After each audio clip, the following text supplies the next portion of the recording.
ಬರ್ಬೇಕೀಗ ನಾ ಕ್ವಾಲಿಫೈಡ್ ಇದ್ದ 12-13 ವರ್ಷ ಆಯ್ತು. ಮತ್ ನೀವೇನ್ ಹೇಳಕತ್ತೀರಿ ಅಲ್ಲಿ ಒಳಗ್ ಕುತ್ಕೊಂಡ್ ನೀವ ಮತ್ ಅಸಹಾಯಕತೆ ಅಂತ ನಾನ್ 4,000 ರೂಪಾಯಿ ಪಗಾರ ತಗೊಳ್ಳೋ ಮುಂದೆ ನಾ ಮಕ್ಕಳಿಗೆ ಪ್ರೀತಿಯಿಂದ ಪಾಠ ಮಾಡೀನಿ. ನಾ ಯಾವತ್ತೂ ಅಸಹಾಯಕರತ್ತ ಮಕ್ಕಳ ಮುಂದೆ ಹೇಳಿಲ್ಲ. ಆಮೇಲೆ ಎಷ್ಟೋ ಮಕ್ಕಳಿಗೆ ಅದ್ರೊಳಗನ ಫೀ ಕೊಟ್ಟು ಗವರ್ಮೆಂಟ್ ಫೀ ಕೊಟ್ಟು ನಾ ಮಕ್ಕಳಿಗೆ ಪಾಠ ಮಾಡ್ಸೀನಿ. ನಾ ಇವತ್ತು 40,000 ರೂಪಾಯಿ ತಗೊಳಕತ್ತೀನಿ ಅಂತಂದ್ರೆ ನೀವು ಕೊಟ್ಟದ್ದಲ್ಲದು, ನನ್ನ ಶ್ರಮ, ನನ್ನ ಸಾಧನೆ ಅದು. ನೀವ್ ಇನ್ನ ನನ್ನ ಸಾಧನೆಗೆ ಅಸಹ್ಯ ಮಾಡಿರ್, ನೀವು ನನಗೆ ಅಗೌರವ ಮಾಡಿರ್ ನೀವು. ಯಾಕಂದ್ರೆ ನಮಗೆ 2 ಲಕ್ಷ ಪಗಾರ ಕೊಡ್ಬೇಕಿತ್ತು ನೀವು. ಮತ್ ಇದನ್ನೇನ್ರಿ ನೀವು ಜಂಬಾ ಕೊಚ್ಕೊಳೋದ ಒಳಗ್ ಕುತ್ಕೊಂಡ.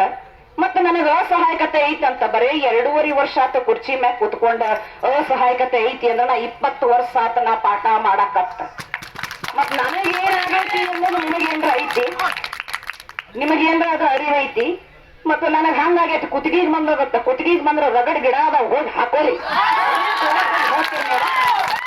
ಇಲ್ಲ ಹಗ್ಗ ತಗೊಂಡ್ರೆ ನಾ ಏನನ್ನ ತೋರಿಸ್ತೀನಿ. ಕುತ್ತಿಗೆಗೆ ಯಾಕ್ರೆ ಬರ್ತೈತಿ, ನೀವು ಮಾಡೋವಾಗ ಸರಿಯಾಗಿ ಮಾಡದೆ ಇಲ್ಲ, ನೀವು ಅದಕ್ಕ ಕುತ್ತಿಗೆಗೆ ಬಂದೈತಿ. ನಾ ಇವತ್ತ ನಿನ್ನೆ ಅಲ್ಲ, ಈ ಇದ್ರೊಳಗಿದ್ದ 15 ವರ್ಷ ಆತ್ ನಾ ಏನ್ ಮಾಡಿನಿ ನನಗ ಗೊತ್ತ. ತೀರ್ಥಹಳ್ಳಿಯಿಂದ ಶಿವಮೊಗ್ಗ ನಡೆದೀನಿ, ತುಮಕೂರಿಂದ ಬೆಂಗಳೂರು ನಡೆದೀನಿ, 6 ದಿನ ಉಪವಾಸ ಕೂತೀನಿ. ನನಗೆಲ್ಲಾ ಮಾತಾಡೋ ದಮ್ ಐತಿ, ತಾಕತ್ ಐತಿ. ಬರ್ರಿ ನಾ ಹೇಳ್ತೀನಿ ಏನಂತ. ನಾ ಎಂತ ಅಂತ ಎಷ್ಟೋ ಹುದ್ದೆಗೆ ನಾ ಎಷ್ಟೋ ಮಕ್ಕಳನ್ನ ಕಳ್ಸೀನಿ.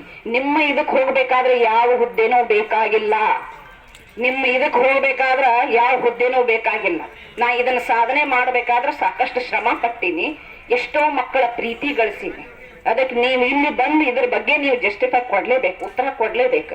ನಾವು ಇಷ್ಟು ದಿವಸ ಶಾಂತ ರೀತಿಯಿಂದ ಕೇಳಿದೀವಿ. ಯಾಕಂದ್ರ ಮಕ್ಕಳಿಗೆ ಶಾಂತತೆಯನ್ನ ಹೇಳ್ತಕ್ಕಂತ ವರ್ಗ ಇದು.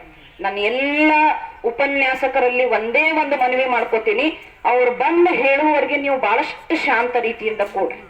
ಅವರು ಮಾಡಿರೋ ಕೆಲಸಕ್ಕೆ ಅವ್ರು ಏನ್ ಜಸ್ಟಿಫೈ ಕೊಡ್ತಾರ, ಅವ್ರು ಕೊಟ್ಟ ಮೇಲೆ ನಾವು ಮಾತಾಡಿ ಏನ್ ಆಕ್ಷನ್ ತಗೋಬೇಕ ತಗೊಳ್. ನಾವು ಅವ್ರು ಹೇಳಿದ್ದಕ್ಕೆ ಹೇಳಿ ಅವ್ರು ಏನ್ ಹೇಳ್ತಾರ, ಇದನ್ನ ಯಾವ ನಿಯಮದ ಪ್ರಕಾರ ಮಾಡ್ಯಾರ ಅವ್ರು ಹೇಳಿ, ಯಾವ ಇದ್ರ ಪ್ರಕಾರ ಮಾಡಿರಿ. ಯಾವಾಗೂ ಕಾನೂನು ಕಾನೂನು ಕಾನೂನು ಅಂತ ನಮ್ಮ ತಗೊಳ್ಳೋ ಮುಂದೆ ಯಾವ ಕೋರ್ಟ್ ಹೇಳ್ತ್ರಿ ಇವ್ರಿಗೆ ಎಮ್ಮೆದವ್ರನ್ನ ತಗೊಳ್ಳಿ ಅಂತ? ಕೋರ್ಟ್ನಾಗ ಏನ್ರ ಆದೇಶ ಆಗಿತ್ತ? ಮತ್ ಈಗ ಕೈ ಕೋರ್ಟ್ ಕಚೇರಿ ತಗೊಂಡ್ ಬರ್ತಾರ, ಇವರ ತೀರ್ಮಾನ ತಗೋಬೇಕ, ಇವರ ಡಿಸಿಷನ್ ತಗೋಬೇಕಾಗಿತ್ತ. ಈಗ ಯಾಕ್ರಿ ಕೋರ್ಟ್ ಅಡ್ಡ ಬಂತಿದ? ಕೋರ್ಟು ಕಚೇರಿ ಅಂತ ಹೇಳಿ ನಮ್ಮ ಮಂದಿನ ಒಡೆದು ಅಲ್ಲಷ್ಟು ಮಂದಿನ ಇಲ್ಲಷ್ಟು ಮಂದಿನ ಮಾಡಿ ಏನ್ ಆನಂದ ಪಡಕತ್ತೀರಿ ನೀವು? ಆ ಕುರ್ಚಿ ಶಾಶ್ವತ ಅಲ್ಲ, ಆದ್ರೆ ನನ್ನ ಶಿಕ್ಷಕ ವರ್ಗ ಶಾಶ್ವತವಾದದ್ದು. ನನ್ನ ಮಕ್ಕಳಿಗೆ ಎಷ್ಟೋ ಮಂದಿ ನಾ ಬೆಂಗಳೂರಿನಾಗ ಕೂತಾಗ ನಾ ಬಿಸ್ಲಾಗ ಕೂತಿನಂತ ಛತ್ರಿ ಹಿಡಿದ್ರೆ ನಿಮಗೆಲ್ಲ ಗೊತ್ತಿರ್ಬೇಕು. ನಾ ಅವತ್ತು ನೈಟ್ ಉಳ್ಕೊಂಡಿದ್ದು ಯಾರ ಮನ್ಯಾಗ ಅಂದ್ರೆ ನನ್ನ ಸ್ಟೂಡೆಂಟ್ PSI ಮನ್ಯಾಗ ಉಳ್ಕೊಂಡಿನಿ ನಾನು.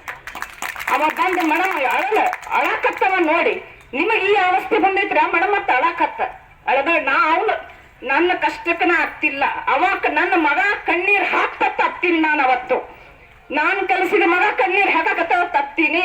ನಾ ಇವತ್ತಿಗೂ ನನ್ನ ಕೆಲಸದಲ್ಲಿ ಸಂತೋಷ ಕಂಡಿದ್ದೀನಿ. ನಾ 5,000 ರೂಪಾಯಿ ತಗೊಳ್ಳೋ ಮುಂದನು ಅದೇ ಖುಷಿ ಅದೇ ಸಂತೋಷ ಇತ್ತು, ಈಗ ನಾನ್ ತಗೊಳ್ಳೋ ಮುಂದನು ಅದೇ ಖುಷಿ ಸಂತೋಷ ಇದೆ.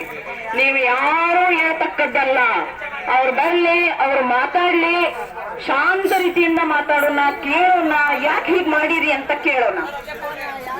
ಎಲ್ಲರೂ ಶಾಂತ ರೀತಿಯಿಂದ ಕೂಡಿ, ಇದು ನಮ್ಮ ಹಕ್ಕಿಗಾಗಿ ಇರೋ ಹೋರಾಟ. ಎಲ್ಲರೂ ಕೆಳಕ್ ಕೂಡ್ರಿ ಮೊದಲ. ನಾನು ನಿಮ್ಮಲ್ಲಿ ಬೆಳ್ಕೊಳಕತ್ತೀನಿ, ಎಲ್ಲರೂ ಕೆಳಕ್ ಕೂಡ್ರಿ ಮೊದಲ. ಇಷ್ಟು ಮಂದಿ ಬದುಕನ್ನ ಬೀದಿಗೆ ತಂದಿರೋರು, ಸಾವಿರಾರು ಮಂದಿ ಬದುಕು ಬೀದಿಗೆ ಬಿದ್ದಿದೆ. ಎಲ್ಲರೂ ಶಾಂತ ರೀತಿಯಿಂದ ಕೂಡ್ರಿ. ಅವ್ರು ಏನ್ ಉತ್ತರ ಕೊಡ್ತಾರೋ ನಾವು ಕೇಳೋಣ. ಏನ ನಿಯಮದ ಪ್ರಕಾರ ಅವ್ರು ಈ ರೀತಿ ಹೊರಗೆ ಹಾಕಿದ್ದಾರೆ ಅನ್ನೋದನ್ನ ಕೇಳೋಣ. ಎಲ್ಲರೂ ಶಾಂತ ರೀತಿಯಿಂದ ಕೂಡ್ರಿ ಮಗು.